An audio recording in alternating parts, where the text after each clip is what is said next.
Welcome to another episode of Equity Mates, a podcast where we explore what's possible in the world of investing. If you've just joined us for the first time, a massive welcome to the community. We have a huge episode lined up today. My name is Bryce, and as always, I'm joined by my equity buddy, Ren. How are you going? I'm very good, Bryce. Very excited for this episode. We are going deep on an industry that has captured Australians' attention for political reasons, but has captured the world's attention for its incredible stock market performance. Yes. So it's time that we talk about it, we take a good look at it and see what we can learn. We're going deep on the nuclear energy industry. We are. It's been, as you said, catching headlines. So today we're going to set the scene. Why nuclear power? Why is it in the headlines at the moment? How AI is involved here. A look at the Australian story. Then we'll be diving into the costs, how much it costs to build, the time constraints, and then closing out with all things investing and the companies that are actually playing in this space at a global scale. So let's start at the very beginning. What is nuclear power? It uses a nuclear reactor to control the release of energy from splitting an atom, nuclear fission. Hopefully one day we can do nuclear fusion, but we can't at this stage. So in a nuclear power reactor, the energy released from splitting the atom is used as heat to make steam, to spin turbines, to generate electricity. Yes. Sounds simple, doesn't it? It does sound simple. If you've got about $35 billion, we can build it, but we'll get there. The important starting point when we talk about nuclear is it is a clean source of energy. The Intergovernmental Panel on Climate Change, IPCC, endorses nuclear technology as low carbon, and they actually argue that it should be nearly quadrupled to help address soaring greenhouse gas emissions. So that's not a political statement. That's literally just the IPCC is saying this is a legitimate option on the table. Quadrupled globally. Yeah. The question is it a cost-effective option? Yeah. Does it crowd out renewables? Yeah. We'll get to all of that. Intergovernmental Panel on Climate Change sounds like something you'd hear in Utopia. Okay. Anyway, side note.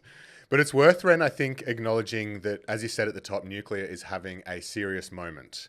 Peter Dutton has tabled it. Well, I think the moment is much bigger than Australia. Yes. Yeah. So it's you could be mistaken to think it's because of climate change. It is obviously involved in those discussions, but really it has come to the fore because of AI. Yes, and we will get to how AI fits into this conversation. But I think just to give you a sense of what it's meant, the excitement around nuclear, the Nuclear AI Collab. Yeah, nice. Constellation Energy is up 96% in the past 12 months. Cameco is up 43% in the past 12 months. Next Gen Energy is up 40% in the last 12 months. You don't expect that kind of sharp movement from some of these stocks. It's growth stocks. Yeah. Cameco trades at 118 price to earnings. Oh. And we can talk about what PE ratios of mining stocks, but the uranium price is actually quite high. Yeah. So you'd expect the PE to be tight at this point. Yeah. But it's not. Wow. Yeah. So there's a lot of growth there's a lot of growth expectations with nuclear, and it's not because of climate change. It's because of AI. Yeah. So those three stocks we will unpack in a little bit more detail towards the end of this episode. But let's move on to why and how AI is involved here. And it starts with the power requirements. So AI needs a heap of compute power. Yes. And the data centers that are required to power the needs of AI is reaching unprecedented levels. So here are some stats to put some numbers to it. This is from the World Economic Forum. The energy required to run AI tasks is growing between 26 and 36% a year. Some estimates expect that to achieve a 10-fold improvement in AI model efficiency as we try and get towards Gen AI, they think it could require computational demand to surge 10,000 times. Oh. The World Economic Forum estimates that by 2028, AI could be using more power than the entire country of Iceland. I mean, is that impressive. How many people are in Iceland? Well, I mean, I don't know. Add another Iceland to the world's True, energy true, usage. true. Yeah. Okay, well, maybe I didn't finish with the biggest stat. But I think the point is the compute power required is wild. Now, we've seen what that has meant in terms of like investment decisions that companies are making. I think the best one you brought up on the podcast a little while ago was Microsoft.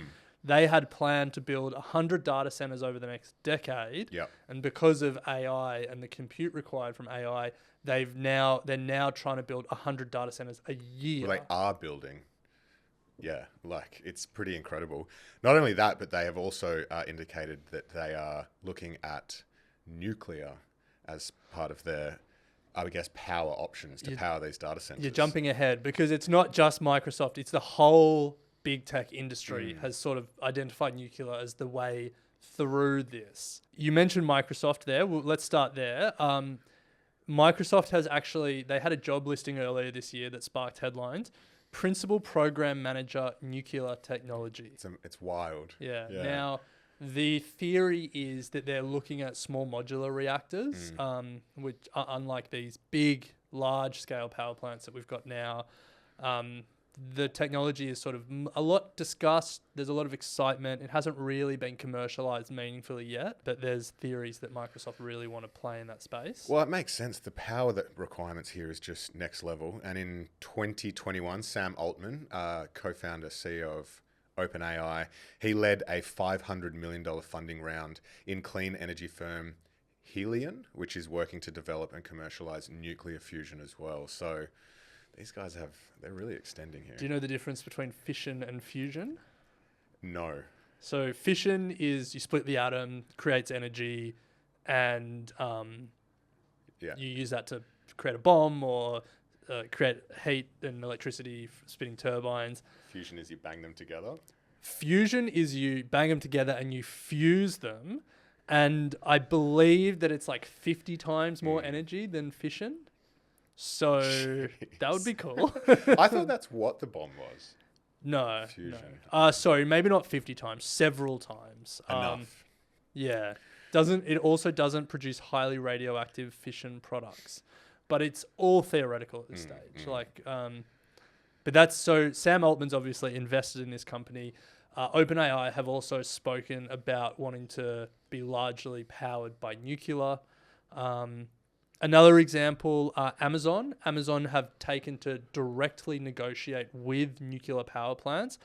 They announced a $650 million deal with Talon Energy, who operates a nuclear power plant in Pennsylvania, to power some of their data centers in the area to be purely nuclear powered. It's an interesting one here because part of me is a little bit cynical about this. Part of me looks at big tech who have really made their bona fides being carbon neutral, buying carbon credits, all of that stuff. They've kind of paid their way out of their energy consumption challenges. And you could argue this is just an extension of that, where it's like, we are going to need heaps of energy to do what we need to do.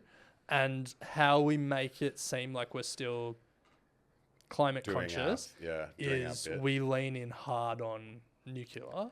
But like energy production is substitutable. Like if big tech is directly contracting with these nuclear power plants that already exist and already feeding power into the grid, and then you need to generate more energy. Let's take America, for example. Natural gas has completely killed the nuclear energy in nuclear industry in the US because it's cheaper to build and cheaper to operate. And so like the N+1 unit of energy is coming from gas, even if big tech have contracted with nuclear. Does that make sense? Yeah. Like it's not the net benefit is still not there. Yeah, Amazon contracting with Talon isn't creating new nuclear capacity. It's just them allocating existing nuclear capacity. Yeah. Whereas Microsoft saying they want to invest in these small fusion nuclear plants would be completely different. Yeah, but it's completely different, and it all might just be a little bit of a nod to them being in the game. But the reality is the time scale on these, which we'll get to, and the cost involved, they're still going to need... The need for the power is going to outstrip their ability to get these things up and running quickly. Yeah. Unless AI all crashes and burns. Unlikely. So anyway. Well, I think just to round that conversation out, Alphabet, parent company of Google, for years was carbon neutral because they bought carbon credits. They no longer claim to be carbon neutral, partly because of questions around carbon credits, but also because of the power consumption from AI. So this is a big thing for the big tech players. Nuclear is setting itself up to be a big beneficiary of it. Off topic, and we'll need to do another deep dive on it, but have any of them made similar announcements, and I haven't seen it, but coming out and saying, you know, we're going to cover half the state of, I don't know, Ohio in wind turbines to power our needs? Or are they all just leaning into... Yeah. I think they're all investing in renewables. Give me one of the big tech players. Alphabet. All right, I'm just going to go Alphabet investing in renewables. Nice. Alphabet has invested over $2.5 billion in 22 major renewable energy projects, including $250 million for the solar panel manufacturer SolarCity. Which is owned by... Yeah, now owned by Tesla. Yeah. Okay. So yeah, like they're all doing it. Nice. But like $2.5 billion for Alphabet is tiny. Yeah. Okay, so we understand what nuclear power is and why it's having a moment with the involvement and the exponential demand for power from AI. So let's bring it to the Australian story, because obviously we're an Aussie podcast, and we are heavily involved in the supply chain of nuclear technology. Yeah, here's some stats for you. So these are reserves as of 2019. So this isn't how much we're producing. This is how much is in the ground. Of uranium. Yeah, of uranium. So coming in at number 1, Australia. 2 million tons of uranium. In the ground. Secondly, Kazakhstan, 969,000 tons. So less than half of what Australia is producing. Canada comes in third, 873,000. Russia fourth, 661,000. Namibia fifth, 500,000. So box seat. Australia is a nuclear energy player because of its uranium stores. And so we'll touch on some of the names that are mining uranium, but we have some reactors like Lucas Heights, mainly for medical, like nuclear medicine, but we don't have nuclear power in Australia, and we don't have nuclear weapons in Australia. No, the uranium story is not why it's been a big part of the conversation of late. It is No. The nuclear power is why we are seeing it as a big conversation, primarily because of Peter Dutton's proposal. Now, if you're unaware of what Peter Dutton, the opposition leader here in Australia, has proposed, it is 7 nuclear power plants to be built in Australia by 2050. The use of government money to build them, and at this stage, his proposal has no cost attached to it, and to build them at locations of current coal-fired power plants so that the grid connection isn't an issue. Which is actually an issue with renewables. Grid connection. Yeah. And building like high voltage transmission lines and all of that stuff. So like, Yeah, he's and all of this was conveyed on one PDF, I think. So, $1 billion startup start on the back of a napkin. He certainly got the conversation started. However, we're trying not to be political here. I know. True. Yeah, unbiased. So the question is, what was the reactions from media and I guess CSIRO when this proposal was tabled? So speaking of not being political, this is CSIRO's conclusions that we're going to read verbatim. Yeah. 3 points they raised. Nuclear power does not currently provide the most competitive solution for low emission electricity in Australia. The cost for small modular reactors are currently high but could improve over time. Large scale nuclear is more competitive but exceeds the costs of wind and solar. Long development times mean nuclear won't be able to make a significant contribution to achieving net zero emissions by 2050. So they're their conclusions. So we wanted to dig into that and sort of understand the costs in sort of 2 parts. First of all, the time and cost to build, and then secondly, the operating costs. But not just look at what they've assumed in Australia, but have a look at some of the examples around the world. So let's start with the time and cost to build. Now, Gen Cost is a leading economic report by CSIRO in collaboration with the Australian Energy Market Operator, and it was used to estimate the cost of building future electricity generation and storage. So when we look at solar and wind, cost per megawatt is between $100 and $140. When you then look at large-scale nuclear, cost per megawatt is between 155 and 250. And then you look at the small modular reactors, you're looking at about $387 to $641. So exponentially higher than solar and wind. Yeah.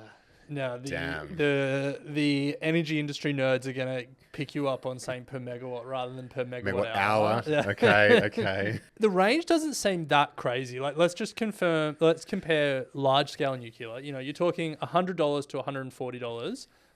Compared with 155 to 252. You know, it's not crazy, but the thing is, you expand that over, you know, that's per megawatt hour, and like the costs really do start to blow out in comparison. The CSIRO concluded that it would cost as much as $17 billion and take more than 15 years to build a single nuclear power plant in Australia. Experts have panned this. That's probably well known for most people who follow politics. So we wanted to actually go a step further and understand what the experience has been overseas. And unfortunately for those that are pro-nuclear, and look, I put my hand up and say, like, I love the idea of nuclear, but the more that we look at it, the more it becomes really hard to justify it. So here are some of the more recent nuclear power plant case studies built in the West. So 2 in Europe, 1 in America. And what we find is a consistent theme is that even these higher cost and time estimates are often not high enough, and cost and time blows out. It's the classic case of grand designs. Have you seen it on the TV show? I don't watch it. Every single episode, they commit to a cost and a timeline, and it is every single time blown out. Yeah. So here are 3 examples. So let's start with Flamanville. Excuse my pronunciation. Flamanville 3, which was a nuclear power plant, which is a nuclear power plant in France. Construction started in 2007 with estimates it would be finished by 2012. As of 2020, it was 5 times over budget. Fuel loading was only completed in May 2024. So 12 years after its estimated completion date. Oh, I'm going to screw this pronunciation. Olkiluoto 3. This was a nuclear power plant in Finland, approved in 2005. It was the first large-scale nuclear reactor approved by a Western European government in 15 years. A lot of excitement about this when it was built. When it was approved. Construction began in 2005 with the start of commercial operations planned for 2010. 2 years later, December 2012, Areva estimated the full cost of building the reactor would be about $8.5 billion, which was more than 3 times the original delivery price. That was in 2012. Operations only started in 2023.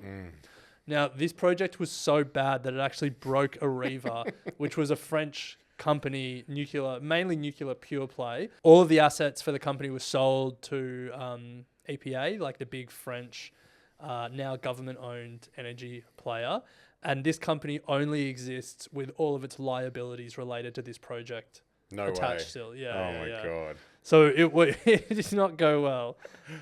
If we go to America, surely they're doing things better over there, but same story plays out.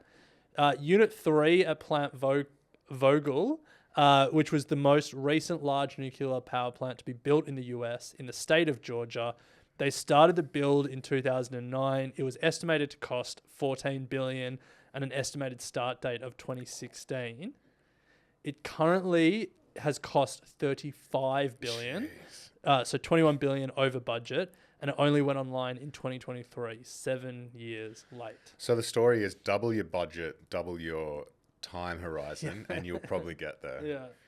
Wow, it's not a very compelling case study. And I guess the challenges People then might ask, well, should we just focus on building the smaller footprint reactors? But similar challenges certainly remain for the smaller nuclear reactors. The carbon-free power project was a nuclear small modular reactor project in the United States, established in 2015, planned for full operation by 2030. It was the first and only project to receive a design certification from the Nuclear Regulatory Commission, which is an essential step before construction can commence. But in November 2023, the project was cancelled following a 56% increase in reported costs. Yeah, Jeez. that's the challenge over and over again. That is the story that is playing out. And if you look at the European experience in the 2010s, a lot of these countries decided they were going to move away from nuclear. There's the German power utility, ENBW. I'm not going to try and pronounce it. They operated 3 nuclear power plants in Germany, but they've all been decommissioned now. And, in France, EDF was... in the 2010s, there was a plan to decommission all their nuclear power plants. And then in the last year or two, Macron has really led I think he calls it a nuclear renaissance in France. And that was because, they were maybe a little overly bullish on renewables and how quickly they would come online. But they saw the experience with nuclear was not a good one in Europe, and governments reacted. But, the war in Ukraine, higher energy prices, obviously more climate pressure, more electricity consumption. It's now kind of reframed this whole conversation. And now we want more nuclear. Yes. So that is a look at the time and cost to build. But Ren, let's assume that we do get something up and running. We then need to consider how it actually fits into an energy mix, because no doubt that once built, it can play an important role in a country's energy mix. Yeah. Classic example, South Korea. They have 26 reactors, providing about 1/3 of South Korea's electricity. I would have thought 26 would provide more than that, but I guess it's time, size, whatever. South Korea are also one of the best. South Korea and China, if you're looking at how you can build nuclear the cheapest, they're the best. Yeah, right. But once built, it's pretty cost competitive. So these are South Korean numbers from the Korean Power Exchange. Nuclear power costs 61.5 won per kilowatt hour, whereas solar costs 149.9 won. So that's pretty good. Yeah. But the problem is you can't just operate it. You have to pay to build it and then operate it. And that introduces this concept of the levelized cost of electricity. And really what that tries to calculate is it tries to basically aggregate the cost of production and the cost of building. And it creates a net present cost of electricity generation for a generator over its lifetime.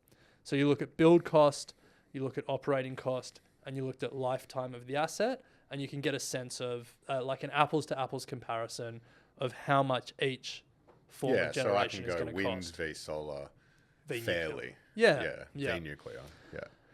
Lazards is a company that calculates this. We've pulled their levelized cost of electricity by source 10th edition, unsubsidized by governments, and here are the ranges. So $32 to $62 per megawatt hour for onshore wind, $50 to $60 per megawatt hour for solar, $82 to $155 for offshore wind, $97 to $136 per megawatt hour for nuclear. So it comes in at more expensive. Damn. So I think if we pause here, we say at this point that it's unlikely we're going to see a lot of new nuclear built purely on economics. Yeah. Now, I think there is a reasonable argument to be had that what isn't factored into any of these numbers is the catastrophic cost of climate change. Yep. And then if you build that into your model, all of a sudden, perhaps it's worth it. Then the argument becomes, but if you do that, you crowd out other investments. And perhaps the best thing is to let the market operate. Well, if you do that, you'd also probably see that a lot of those other options, onshore, solar, offshore, would also drop. Yeah, but you would say that we're going to need more of all of them. Sure, I see what you're Like saying. it's not an either or. It's a how It's quickly like can we need this. yeah, Yeah. and it's like sure, like solar and wind can come online quicker, Yeah. but for all of the But let's reasons of like the bottleneck when it comes to grid connections, Yeah. the cost of storage as it scales, and the storage capacity as we scale is not great. Yeah, I think like there is an argument that there should be more investment in all of it. I think I'm pretty sympathetic to the idea that if the government spends $20 billion on building nuclear reactors, the investment decisions from private investors about investing in wind and solar will be perhaps dulled or muted. and perhaps as a government response to that, like you say, all right, well, we're going to guarantee a baseline return for any investment in zero emissions energy production. And perhaps that has some other unintended consequences, but perhaps that's a lever that they can pull. But I think for our purposes as investors, what we need to know is nuclear is expensive relative to some of the other options. Yeah. It's not looking likely, but let's take a quick break. On the other side, we're going to bring this all together and actually look at the investment opportunities that align with nuclear being in the headlines. We'll be right back. Welcome back to Equity Mates. We are doing a deep dive on nuclear. It has been making headlines here in Australia. We've just covered off why nuclear, how AI is involved, the Australian story, the costs associated with it, and the likelihood of it actually getting up and running versus some of the other renewable opportunities. But Ren, the most important part, given we're an investing podcast, is to look at the investment opportunity. And there are some pretty compelling companies, I guess, or opportunities. Let's start with the uranium price, because I think that's been a pretty incredible story, really post-COVID. So like if you're looking at around 2020, it was sort of $25 a pound for uranium. It got to $100 late last year, early this year. So pretty incredible rise, and it's come off a little bit since then, but it's still like at a meaningful high. Really since around the GFC, like 2006, 2007, when it got close to 150, but it's never been back near where it is now. So those that have invested in the uranium price, or like a Sprott physical trust, uranium trust, like those kind of physical uranium ETFs will have done well. Yes. But the question that just because they've done well doesn't mean it will keep doing well. Yeah, so we probably just want to stop there and actually talk about the risk of some of the thematics here, because I reckon over the last 3 years we've seen a lot of thematic ETFs come to market looking at nuclear and uranium, and I guess for good reason, but you must consider the risk of thematic ETFs. So these physical uranium ETFs, as you said, Ren, we don't know how the price is going to move. It's a commodity-based ETF, so taking these long-term, buyer beware.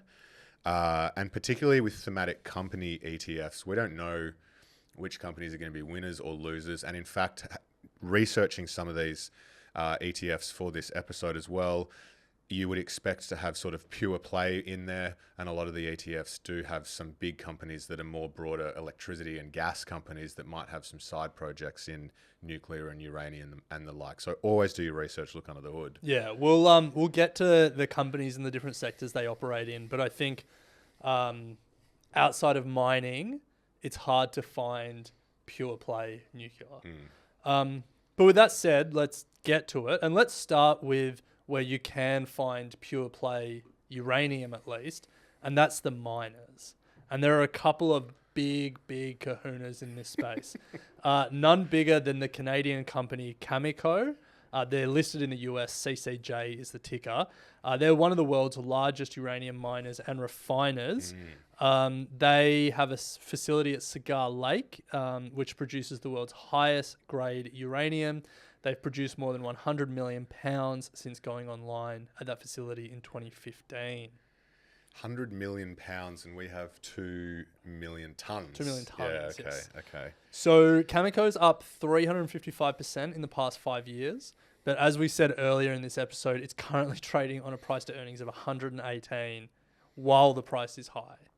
So there's it's buyer beware. I think, not advice, but buyer beware. If you zoom out on the Cameco chart, we're not going to be able to explain this on the podcast that well, but if you compare the uranium price chart and the Cameco price chart, unsurprisingly, they look very similar. And so that's just the call out that a lot of these miners will follow the uranium price, which is not unusual at all. No. Fortescue will follow the iron ore price. Gold. Exactly. Newcrest will follow the gold price. Like, that's as you would expect. Yeah. But it's just a call out when you're investing in these companies. The other big kahuna is a company called Kazatomprom. It's a Kazakhstani company. It's listed. Well, it's over the counter market. So the ticker NATKY. It's the world's largest producer and seller of natural uranium, providing over 40% of global primary uranium supply in 2019. As I said, Kazakhstan, state-run, state-operated company. So second giant. Another company to be aware of if you want to play in the mining space is NextGen Energy. It's Canadian. NXE is the ticker. The reason it's worth noting, it's got the lowest cost uranium project in development anywhere in the world. It's Rook 1 project in northern Saskatchewan. You didn't think I'd be able to pronounce that, did you? So that's another one to keep in mind. Probably to close it out, we should mention some of the Aussie names. Paladin and Boss are probably two of the more discussed ones that are in the uranium space, but there's heaps of others. Deep Yellow, Lotus Resources, Energy Resources for Australia. Unsurprisingly, because of our uranium reserves, we have a lot of players in that space. But none of them are quite the big kahunas of the overseas. No. The Canadian company NextGen is also listed on the ASX. The ticker is NXG. Which mining company wouldn't want to be listed on the ASX? Yeah, Australians love miners. So those are the miners, Ren. Let's have a look at listed nuclear energy players. And I think this is where the conversation about trying to find pure play becomes difficult. Yes. So we've got Duke Energy listed on the New York Stock Exchange, DUK. An American electric power and natural gas holding company. There we go. Operates 8 nuclear power plants, but it is not pure play. For example, 14 coal-fired power plants as well. So, tough. So, staying in the States, Constellation Energy is another one you'll see in a lot of these lists of investing in nuclear power. It was spun out of a major American utility, Exelon. It's the US's leading nuclear power plant operator. So you're thinking, all right, this is potentially a good investment. Over 19,000 megawatts of nuclear power generation, but that's part of a diversified portfolio that includes, all your usual suspects, renewables, gas. So again, not pure play. No. Yeah. Then there's Électricité de France, listed. It was listed. Now it's actually fully state-owned. They have 56 active nuclear reactors spread out over 18 sites. But not listed anymore. And also, again, not pure play. EDF, again, has all the generation. A lot of renewables. Same story repeated in different countries. Iberdrola is one of the Spanish giants. It operates 5 nuclear power plants. But to give you a sense, so about 3,000 megawatts of its generation capacity are nuclear, 20,000 are from renewables. So again, it's not pure play. If we jump over to the UK, we will have a similar story. Centrica, which used to be called British Gas. I think you can see where this story's going. It currently produces 14% of its electricity from nuclear, but it's the largest supplier of gas to domestic customers in the UK. There you go. So I think there's a lot of companies where if you want to invest in electricity generation, if that's a thematic you're interested in, nuclear plays a role in a portfolio approach for a lot of these companies. But when you're looking at the generators, pure play is harder to find. Seems like it's harder to find everywhere. Even when we look at the picks and shovels, one of the main companies is a company called GE Vernova, listed on the New York Stock Exchange, GEV.